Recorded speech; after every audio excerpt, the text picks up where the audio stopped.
Hello and welcome to Dig School, cross-curricular learning themed around archaeology. This session is report writing, where you'll be learning how to create a record of your excavation for the future. Key questions will be how to write an interesting but also useful report on a test pit excavation, what information to include and in what order, and how your Dig School learning in other sessions will help with this. So the workbook that you've got, you can use that either to simply fill it in and that will be the report on your excavation, or you can use it to make your notes in and get your information into order and then make a longer, more detailed report in a word processing package where you can put as much text and as many finds and as many pictures in as you want to. It's up to you. So the first page of your report writing booklet includes the information that needs to go on the title page. So this is the title of the report, so you can call that whatever you want, but a test pit excavation at, and then perhaps the name of the village or town that you were digging in might be a good title. You want your name as the author, and the date that you wrote the excavation as well. That'll be useful in 50 or 100 years' time when someone's looking at your excavation report to discover what was found at that place at that time, who by, and when they wrote it up. And then also put in a photo from the excavation. If you're going to make a nice cover title page for your report, it's nice to put a photograph on the front. So at the bottom of the first page of your workbook, there's background information. Now, any archaeological report generally starts off with a summary of what we knew about the place before the excavation happened, because that helps us then think about what the excavations told us that's new, so we can sort of go back to that information later on. Now, you've had lots of chances in other Dig School sessions to think about the places, the sources you can go to find out background information. So in bird's eye view, you were looking at place names and what they mean, so you should have that information that you can put into your report now. Down to earth, you were looking at places where you can find about previous archaeological finds like Heritage Gateway and finds.org. And in X-ray vision, you were looking at how to interpret features on aerial photographs.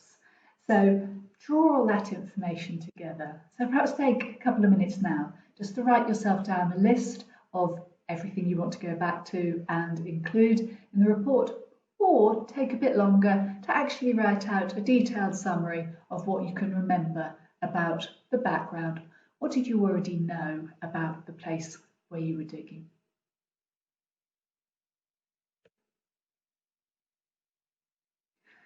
Okay, so you've had a chance to fill in the background part of the first page of your record booklet. So the next page has information about location and about methods. So looking at location, that information, you should have put that on the front page of your record booklet when you were doing your test pit excavation. You need a grid reference or eastings and northings, and you can find those from zooming in either on a Digimap if you're in the UK or on Google Earth if you're digging worldwide.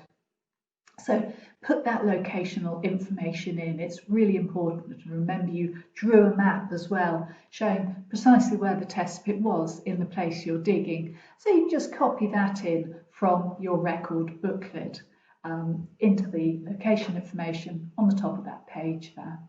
I'll give you a couple of minutes to do that.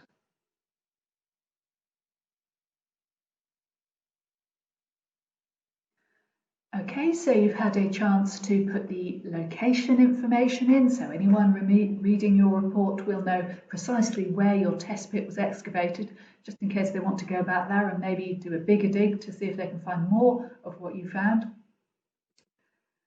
And when you do the plan, of course, don't forget to put an arrow showing which direction is north. It's very important that someone reading the map doesn't get it the wrong way up, because that could really confuse them.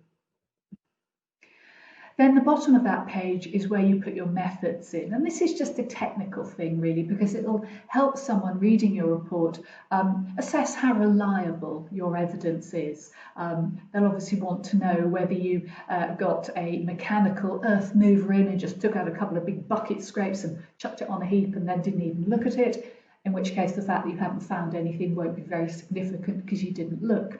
On the other hand, if you dug it 10 centimetres at a time and sieved or sorted the finds by hand, then someone reading your report can be fairly confident that whatever you found is probably most of what was there, and so they'll be able to be quite confident if there's something not there, it's because it wasn't in that particular metre square. So the methods, just do a summary of those methods. You covered those in DIY Dig School 13, and a little bit as well in the health and safety bit, Safe and Sound in Dig School 14. But the methods are also outlined in the handbook, which was accompanied to Dig School 13 as well. So you can go back to those and just write a summary of how you did your test bit excavation. Remember to say how deep you got in it. So the next page is when you're getting into the results. So far we've just kind of put in the background information, where was the site, what do we know about it, what techniques did we use. You're now putting in the results. Now this page needs to have the facts of what you found. So it's a objective description and account of what it was you found. The table on that page gives you 5 contexts to list. If you dug more than that, carry on another page. And what it's really asking you for is to say, what were the finds and what did the soil in the test bit look as you went further down? So if we look at that in detail, you can see that the information about your finds, you've explored those in the Exploring Artefacts Dig School, so you've had a chance to think about what it was you're finding, and perhaps you're writing this report on a test bit that you dug with dice rather than digging for real. Again, in earlier workbooks, you'll have records of what it was you found. And you'll also have made photographs and drawings of your finds as well. And so page 3 of your workbook here, you can both write in what your finds were and then put in photographs or drawings of some of the special ones, or perhaps that drawing that you did of that flint flake in Picturing the Past. Remembering, of course, that the test pit was dug in 10 centimetre layers. Each of those layers is a separate context, and the most recent one, or the shallowest one, is at the top, and then you dig down. That's how you list your finds here. I'll give you a few minutes to do that.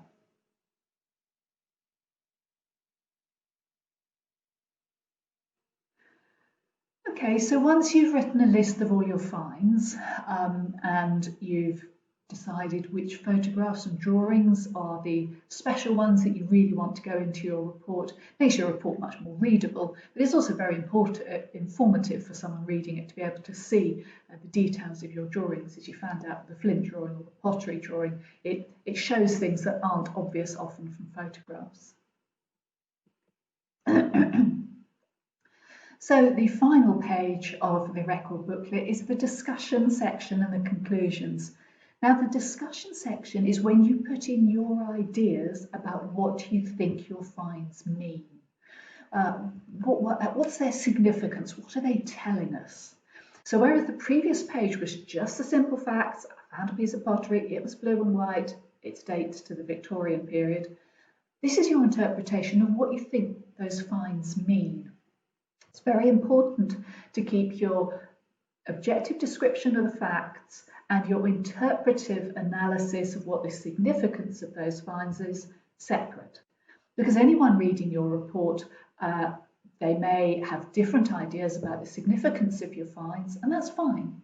Ideas change, new information about history comes to light, and sometimes we can change our interpretation of the significance of finds.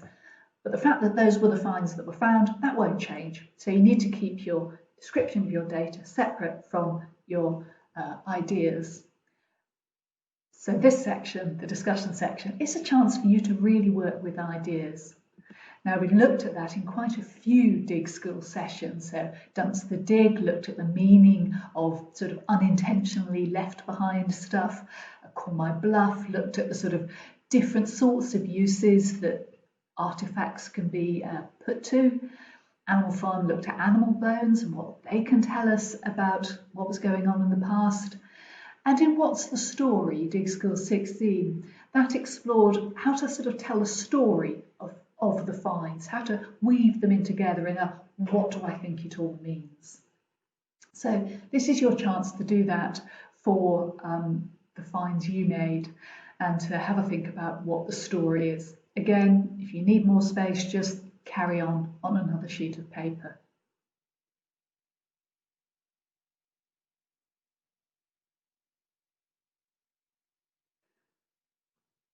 Okay, so you probably spent quite a bit of time thinking about interpreting the significance of your finds. And then the last thing you need to do is just conclude, to draw everything you've put into that report together. It often doesn't have to be very long.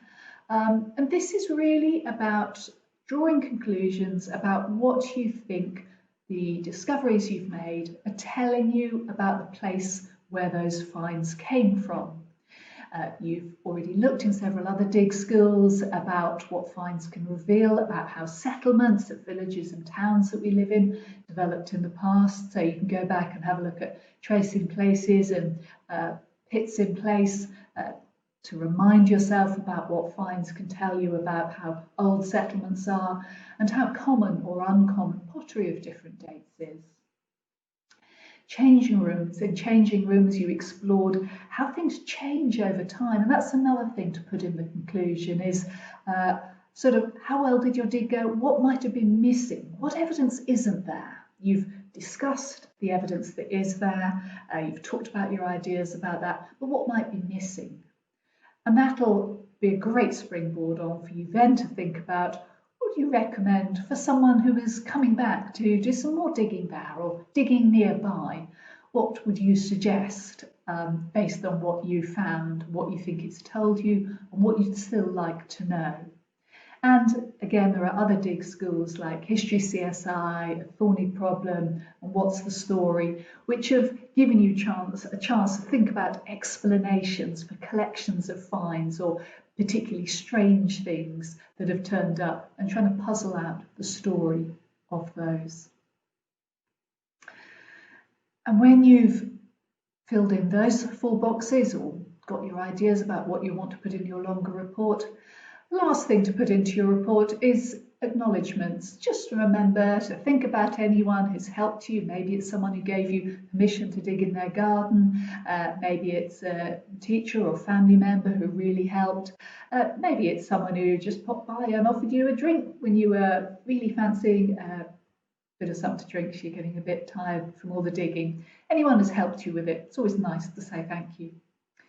And then what you can put in beyond that is if you've used any books or any websites, put a list of all of those so that anybody who's looking at your report, particularly for the background information, knows where you got that information from. So I'll give you a bit of time to put all that information together.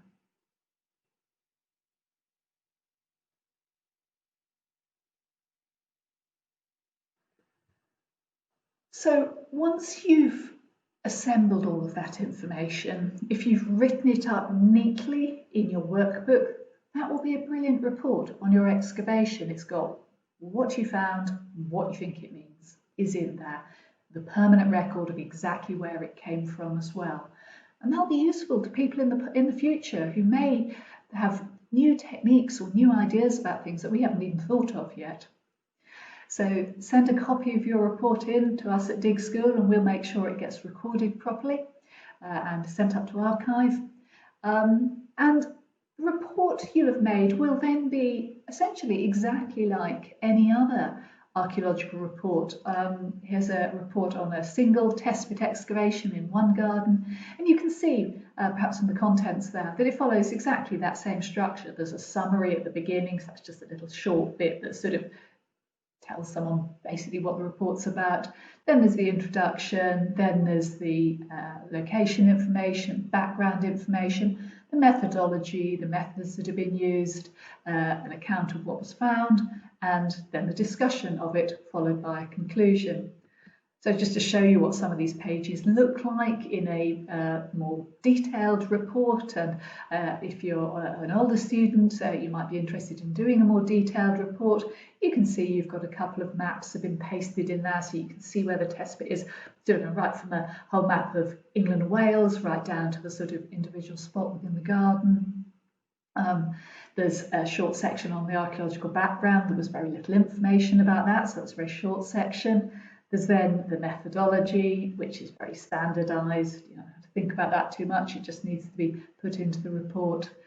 And then there's the results section, section 7, the results there, which has gone through table by table, a table for each context of what the pottery finds were and what the other finds were as well. And then after that, there's a discussion of what those finds mean, which has picked out the main periods for which there were finds. So in this case, it's prehistoric, Roman, Anglo-Saxon, high medieval, late medieval, post-medieval, and later. And then there's a conclusion. See, just like the report that you'll do using your workbook. And right at the end, there's photographs of all the finds are in that report as well, and then all of the information is there together in one place, including here close-ups of some of the more important bits of finds, bits of burnt clay, probably from a prehistoric oven. So I hope that's given you the chance to find out how to write a report that's not only useful because it's got all the key information in, but it's also interesting because it's got your ideas in it. And if you've done that test bit, you spent more time thinking about it than anybody else will have done. So it's important to have your ideas. And I hope you've also put in pictures, which are another way of making it interesting to somebody reading it as well. I've gone through what information to put in and in what order. And we've also gone through how all of your Dig School learning will help you in interpreting the finds that you've made. So I hope you enjoyed that session of Dig School, and hope to see you again soon for the final session of Dig School.